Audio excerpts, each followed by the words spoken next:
భగవద్గీత.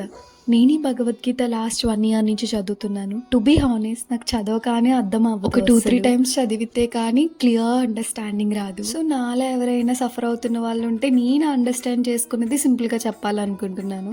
భగవద్గీత నుండి ఇది ఒక చిన్న మెసేజ్. మనం లైఫ్లో చేసే పని మనం ఎవరో అనే దానికి ఒక మిర్రర్ లాంటిది. కానీ చాలాసార్లు మనం పని కన్నా రిజల్ట్స్ గురించి ఎక్కువ ఆలోచిస్తాం.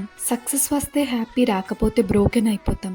కానీ గీత చెప్పింది ఏంటంటే, నువ్వు చేసే పనిని నిజాయితీతో చేయి, రిజల్ట్ని నీ వాల్యూ మెజర్ చేయడానికి యూజ్ చేయి. నువ్వు నీ డ్యూటీ సిన్సియర్గా చేస్తున్నావు అంటే నువ్వు ఆల్రెడీ కరెక్ట్ పాత్లో ఉన్నావని అర్థం. లైఫ్లో కొన్నిసార్లు ఎప్రిషియేషన్ రాదు, రికగ్నైజేషన్ లేట్ అవుతుంది, కానీ అది నీ ఎఫర్ట్ వాల్యూ తగ్గిందని కాదు. మనం కంట్రోల్ చేయగలిగేది మన ఎఫర్ట్ మాత్రమే. మిగతా అన్ని టైం, సిచ్యువేషన్, డెస్టినీ చేతిలో ఉంటాయి. ఈ ట్రూత్ని యాక్సెప్ట్ చేసిన రోజు మనం ఫ్రీ అవుతాం. భయం తగ్గుతుంది, ప్రెజర్ తగ్గుతుంది. లైఫ్లో ఒకసారి రిజల్ట్ని పక్కన పెట్టి నేను టుడే హానెస్ట్గా ట్రై చేశానా అని అడుగు. ఆన్సర్ ఎస్ అయితే అదే ఎనఫ్. మిగతా పని టైం చూసుకుంటుంది. పనిని ప్రేమతో చేయటం, ఫలితంని భయం లేకుండా వదిలేయటం నువ్వు కరెక్ట్ పాత్లోనే ఉన్నావు అని చెప్పడానికి సంకేతాలు. So just continue. ఈ చిన్న మెసేజ్ మీకెలా అనిపించింది?